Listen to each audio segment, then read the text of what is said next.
Bright and early this morning? Am I? Yes, I suppose I am. Would you like a coffee? Thanks. Paper? I've finished with it. Thank you. Well, for goodness sake, Zoe, whatever's the matter with you? Nothing. Then what's with all the sisterly solicitude all of a sudden? I'm just trying to be nice.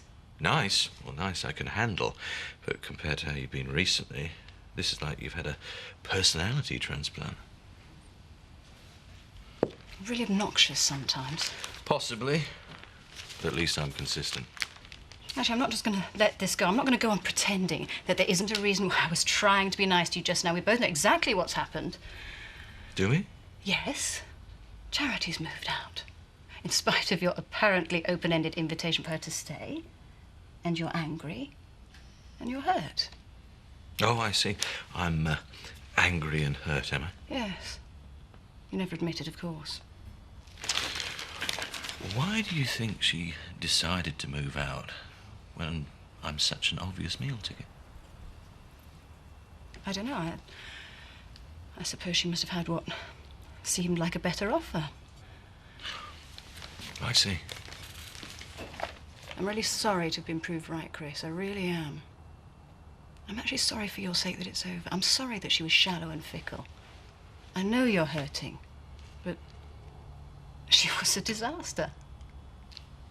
Now, I'm going to go to work. I'll be back for supper. Let's make this the start of better times between us.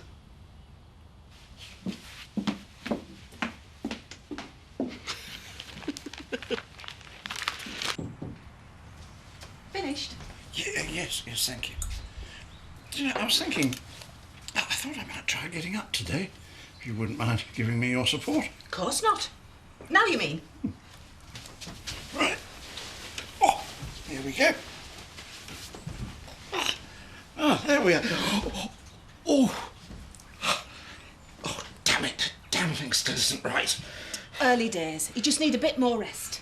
You'll be back on that bike in no time. What, do you think so? Oh. Oh, just at the moment I feel I should advertise it in the Houghton Courier. Or trade it in for one of those trolley beds you get in residential homes for the elderly. If you think I'd be seen dead racing up the motorway in a sidecar and trolley bed, you're very much mistaken. Stick with your bike, Alan. Oh, it reminds me, I saw a competition in the Courier. Thought about you. Here we are. Describe your favourite meal out in no more than 250 words. Oh, sounds interesting. Win a free meal for two at a restaurant of your choice and the chance to see your review in print. Oh. Well, would you mind giving me a hand with my entry? Best offer I've had all week. I'll pop up this afternoon when we're quiet. Oh.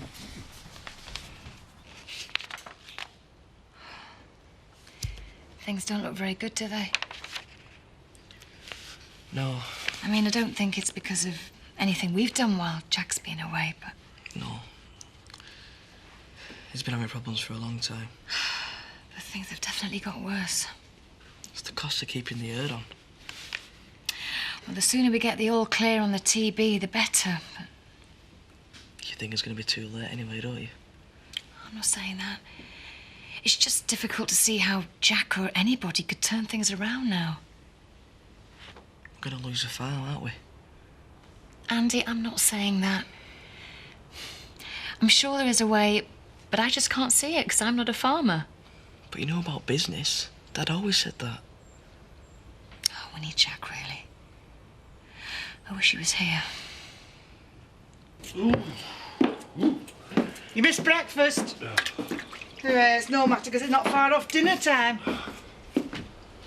Oh. Ooh. Hey, I woke up in Bath. That's because you went to sleep in Bath. Huh? Anyway, at least you managed to get yourself up the stairs last night. It's Tuesday now, isn't it? Has Porch come? Yep. Still no word from Sam. He could have tried. At New Year. Well, writing's not his strong point, is it? He could get Nellie to help. Ooh. Any road, what are you going to do about the son you've got here? Name of Cain Dingle. You just spent last 2 nights drinking each other under the table. He's gone to sleep with his head down toilet. Ah, that son. You made a New Year's resolution you're going to tell him who his dad is, remember? Did I? I thought we both agreed to wait and see how he turned out first. Yeah, we did. But then you insisted you best tell him. And to be perfectly honest, Zach, now I know myself, I can't understand how the whole world can't see it. I mean, it's obvious, isn't it? Oh, he's got his dad's good looks, you mean? Oh, it were other characteristics I had in mind. Oh, you've got to tell him, Zach. Don't keep putting it off. It's best you tell him now before somebody else puts two and two together. Hello, Betty. Oh, nearly finished. Take your time. There's no need to rush. It's very good of you to come in so close to the new year. Well, the money always comes in handy, doesn't it? I suppose so. Especially after Christmas. I mean, there's not much to spare, is there? In fact, I don't know how she can afford it. Who? Charity Dingle. I mean, she's got no visible job as far as I can see. She always manages to dress fancy, though, doesn't she? And what's Charity bought? Oh, no, she's not bought it. Has she? What are we talking about? Oh, he hasn't told you. Oh, well, that's funny, seeing as how you both feel about the Dingle. Chris? Do you mean Chris? What has this got to do with Chris? Oh, no, he obviously hasn't told you, and you know, you would have thought she'd be the last person in the world. Still, as long as she's willing to pay the rent. Rent? But then some men can be soft about a pretty young woman, can't they? Perhaps she's not paying all that much rent. That house, next door to Kathy, she's moved in. Well, last day at home. You looking forward to going back to school? No, not really. I want to stay at home. Well, you must have got a bit fed up stuck here all this time and nothing to do. Would you want to go back to school if you were us? No. No, I'd be worried about people talking and what they might say. But all that'll be over and done with on the first day. They'll all soon forget about it. I don't see how they can forget about it when it's not over. Dad's still on remand and there's still a trial to come. It's going to go on for ages. Come on, let's not get gloomy. You'll put Victoria off her sprouts. I hate sprouts anyway, and I hate school. And to find that the finishing touch after this lightest of lemon souffles was not just the ubiquitous mint with our after-dinner coffee. Ubiquitous? Yes. Ubiquitous mint. Yes. I like that. Ubiquitous mint. With the ubiquitous mint with our after-dinner coffee. But a saucer of handmade confectionery confirmed this meal as being one of the finest that this humble restaurant-goer had ever eaten. Eaten? Yes. Eaten? Yes.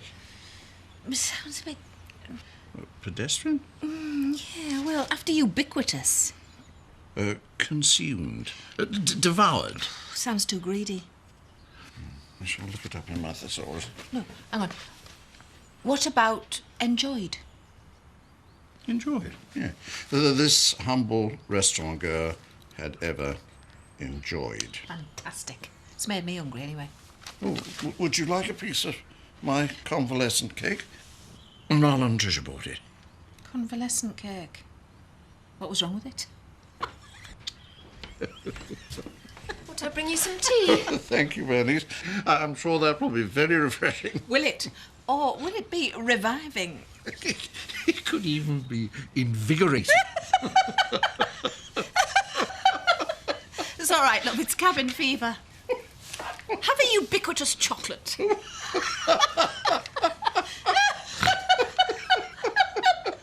Hey, there's a competition here to write about the best meal you have ever had. Oh, you'll be able to write about one of my dinners then. Hey, good one.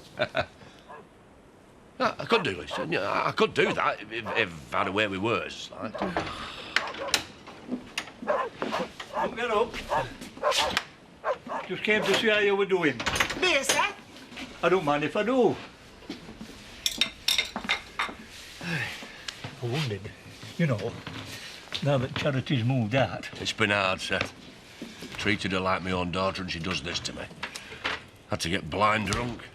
Yeah, it took a real to persuading, didn't you? Your work she's moved in next door to Kathy's.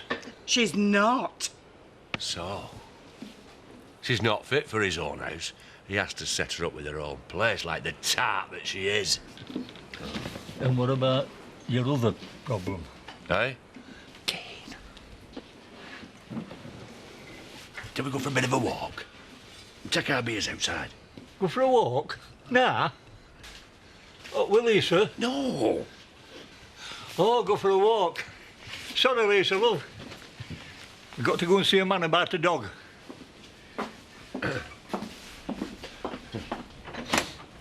Sorry, it's a bit untidy. With the three of them, it just seems That's to get... okay. One of me achieves much the same effect. Robert, Andy, Miss Mansfield's come to talk to you about going back to school tomorrow. Alright, Bev. I walked up. It's beautiful, your farm. Because you're a bit of a farming expert, aren't you, Andy? Pretty bright pair. One a farming expert, one a computer expert. And what are you an expert in then, Mrs? Lego. Well, Rob helps on farm as well. Will you take me round after I've had my coffee? I'd be really interested. Yeah, sure. So how are you feeling about going back to school tomorrow? That's what I thought. I feel a bit like that myself, and I've only got a bit of drunken debauchery over Christmas to live down. Look, however much we try to stop it, there's going to be some talk, mostly issuing out of people's backsides. Now, you've already proved you're tough as old boots, but nobody's courage is limitless. I came to check on your reserves. We'll cope. Good. You get any trouble from anyone, you walk away from it and tell me, and I'll sort it. Save your energies for important stuff like supporting your dad or playing with the Lego queen there. It's really nice of you to drop round. Would you like a cuppa? No, thanks. Coffee, then? Oh, I might even have some biscuits. Can we stop playing games? When Betty first told me, I didn't quite believe you had the gall. But now I see there are no depths to which you won't descend. Oh, no housewarming present, then. I think you've had quite enough out of me, don't you? I gave you £5,000 to leave Home Farm, which you took. But now I see that not only are you a common tart, you're a cheat and a thief as well. I am not a common tart. Yesterday I were a common tart, but today I'm your brother's mistress. Isn't that the word they use in papers? And as for the money... Which you're going to give me back. Oh, you try and make me. I earned it fair and square. You told me it were mine if I moved out of Home Farm. Well, I did. I moved here. The house goes with job.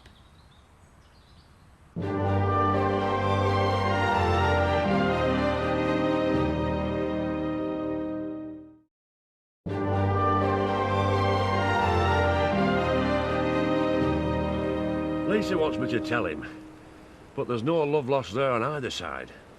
Finding out that he's got a new stepmom. Is that going to make things better between them, or worse? There's Belle. All of a sudden, she's got Kane for a brother. There's Emily. Well, she never says out, but I know she don't like him. I think he might just be a bad lot, sir. Well, I know there's none of us saints like, but there's bad and bad. Some stuff he does, well, you just don't... Well, you just don't do. Aye, but maybe having a son who ain't quite what you had in mind is still better than having no son at all. Ah, you're right, sir. I'll tell him. Oh, it's like a needle got stuck. And why had to drag you out here in the cold to say it, I don't know, when he's been saying it indoors for weeks. Now, come on, come inside, you'll get your death. Well, I could do with another beer. Just do it, Zach. I mean, no time for talking, just tell him.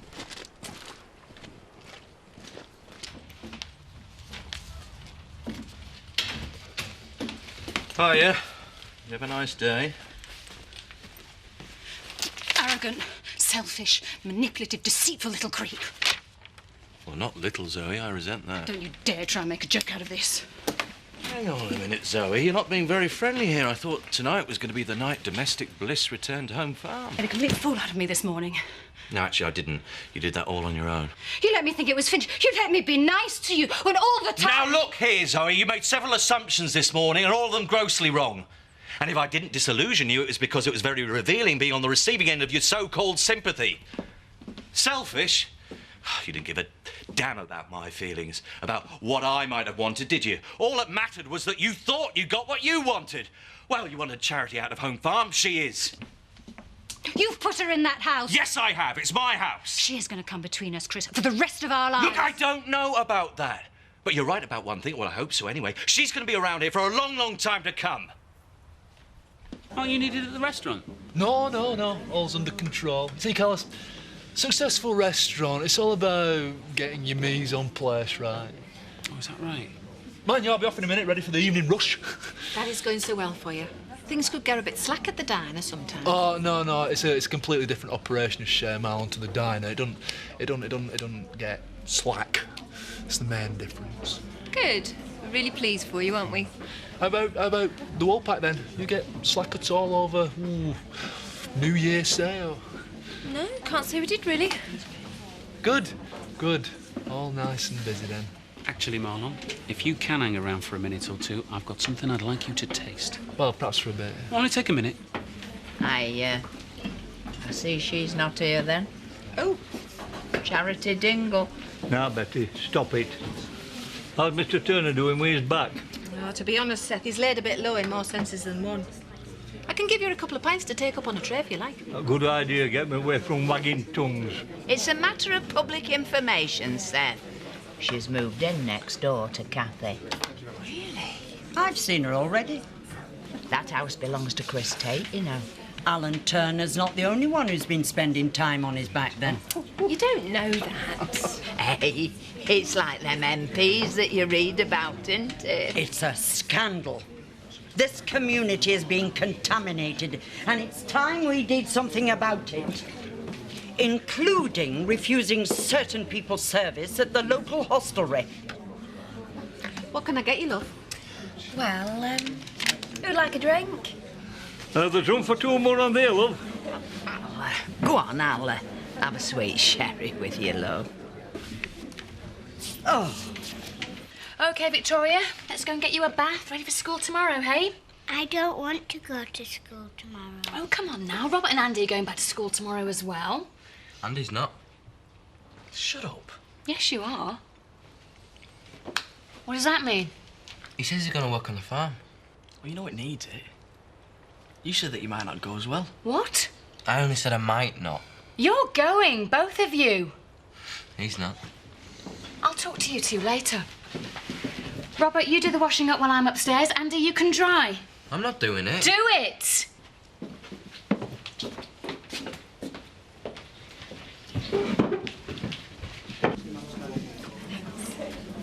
You seem to be getting on well with Alan this afternoon. We're just having a bit of a laugh. He's good company. So does this mean we've decided to put all thoughts of Jack Sugden out of our head? Jack Sugden is unavailable. And in case you've forgotten, you were the one that said I couldn't have a relationship with him if I thought that fire might not have been an accident. So, Alan Turner's the one, is he? Maybe. Right. Yeah, I said I wouldn't be long. Salmon roulade. What do you think? That's pretty good. It's very good. Well, can I have a bit? Yeah, help yourself. You should choose salmon. Not really. Eric Pollard let me have a batch dirt cheap. Eric Pollard? Yeah. Eric Pollard? Yeah. Small man, moustache, has an antique shop, sits on the council. Hey, I don't know where he got it from, but it's top stuff. If you like, I'll give him a ring, see if he can get you some. He got it from you, didn't he? He took it off your hands dirt cheap and then sold it on to me, that crafty... Still, Marlon, if you couldn't use it... Tell you what, Marlon. You should have hung on to this. It's dead good as this. It's on this evening's menu as well. Oh, salmon roulade with new potatoes and green salad. $6.95?